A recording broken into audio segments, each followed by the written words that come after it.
चपरासी की नौकरी करने के लिए दुर्ग से आए हैं, बिलासपुर से आए हैं, जांजगीर से आए हैं, चांपा से आए हैं, और हमारे यहाँ का पढ़े लिखे बेरोजगार ऐसी कैसी पढ़े।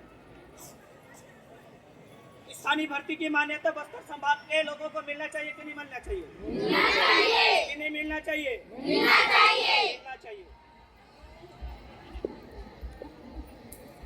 स्थानीय भर्ती में प्राथमिकता मिलना चाहिए। इसलिए मैं इस बात को पुरजोर तरीके से कहता हूँ, हमारे शिक्षा विभाग में फर्जी जाति के नाम से हमारे विकासखंड से 2 ऐसे शिक्षक है फर्जी प्रमाण पत्र बनाकर के नौकरी कर रहे थे, लेकिन आज के डेट में फरार हो गए।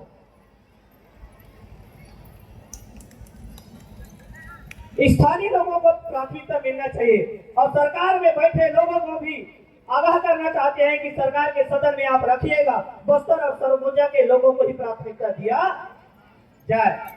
नंबर 4, आदिवासी के नाम पर फर्जी जाति प्रमाण पत्र बनाकर जो नौकरी कर रहे हैं, ऐसे लोगों पर तत्काल कार्रवाई किया जावे, ये समाज ने लिखा है प्रशासन।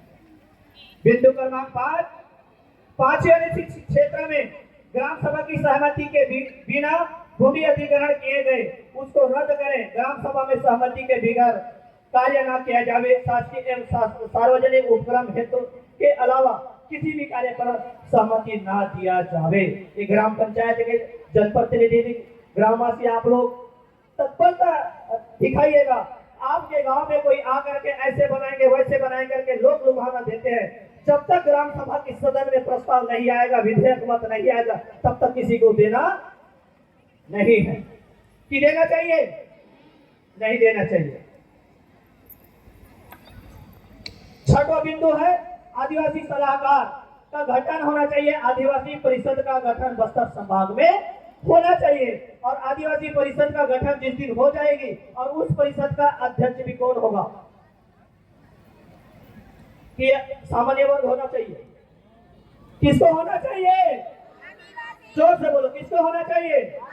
आदिवासी को होना चाहिए हमारी परिषद का अध्यक्ष।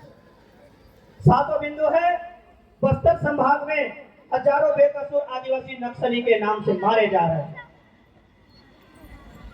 सम्मानित साथियों, हम तो यहाँ पर सुरक्षित हैं, लेकिन आप मध्य बीजापुर, गंगालूर, कोंटा, सुकमा और इधर अंतागढ़, कोयलीबेड़ा, आमाबेड़ा जाकर के देखिए, वहां पर हमारे आदिवासियों को नक्सली के बताकर, हमारे आदिवासियों को, बेकसूर आदिवासियों को, छोटे छोटे बच्चे को नक्सली बताकर मार दिया जा रहा है।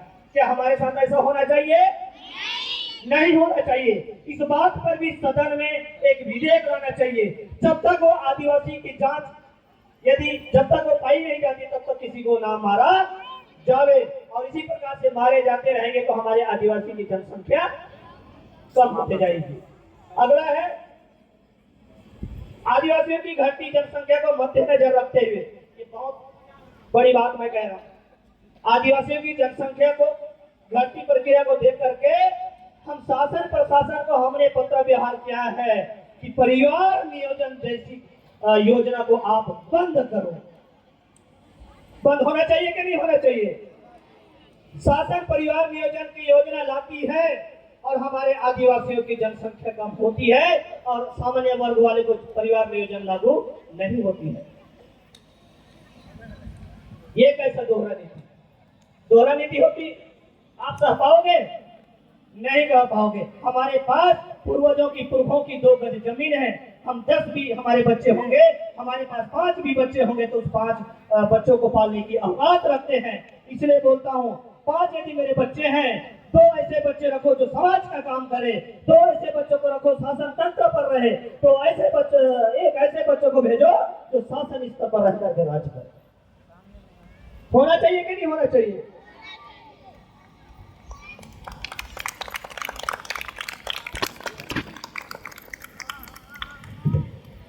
हाथ की रईस ये हमारा अंतिम बिंदु की ओर हम जा रहे हैं। आदिवासी समाज, पुनः मैं आप सबका ध्यान आकृष्ट करना चाहता हूँ। आदिवासी समाज की लड़की को कोई गैर समाज के लड़का शादी करता है, यदि उस लड़की के नाम पर कोई अर्जित धन संपत्ति है, उसको उस लड़की के माँ बाप के परिवार को सुपुर्द करना है। साथ ही हम उस लड़की के नाम से जमीन जायदाद जितना भी हमारी आदिवासी लड़की के नाम से खरीद रहे हैं उसको तत्काल वापस कराने हेतु विधेयक सदन में लाना चाहिए। होना चाहिए कि नहीं होना चाहिए? हमारे बेटी माइयों को पाला फुसला करके लेते हैं, शादी करते हैं और उसके नाम से जमीन जायदाद संपत्ति इकट्ठा करते हैं। क्या ऐसा आप सह पाओगे? नहीं सह पाओगे। तो इस पर प्रतिबंध हेतु सदन में विधेयक आना चाहिए। 10वां बिंदु है वन अधिकार मान्यता कानून। दादाश्री बताएंगे सोनिक आगे जी। अगला है क्या आदिवासी पर उत्पीड़न जैसे नरसंहार, हस्तांतरण, महिला बच्चों पर अत्याचार, शोषण और जातिगत अपमान, गाली गलौज करने के ऊपर तत्काल FIR होना चाहिए कि नहीं होना चाहिए जी? कोई अगर जाति के व्यक्ति है वो हमको गाली देगा तो हम उसको FIR दर्ज कराना चाहिए कि नहीं कराना चाहिए? ये भी विधेयक सदन में आना चाहिए। अंतिम बिंदु मेरा है आदिवासी की देवगुड़ी पारंपरिक एवं सांस्कृतिक स्थलों में आदिवासी समाज द्वारा सेवा अर्जी हेतु बनाए गए देव स्थानों पर ट्रस्ट व पर्यटक ना बनाए जाए, क्योंकि हमारे आदिवासी की देवी देवता पेड़ पुरखा देवगुड़ी में कोई ट्रस्ट बनाने की जरूरत या कोई गार्डन बनाने की जरूरत की है? यदि ट्रस्ट और गार्डन उस देव स्थानों में आप बना देंगे तो अदर समाज के कुछ लोग जाकर के बने और ना बने वाले भी जाकर के तो हम जाते हैं तो हमारे देव का अपमान होता है, पेड़ पुरखों का अपमान होता है। इसलिए पेड़ पुरखों के स्थान पर ट्रस्ट ना बनाई जाए।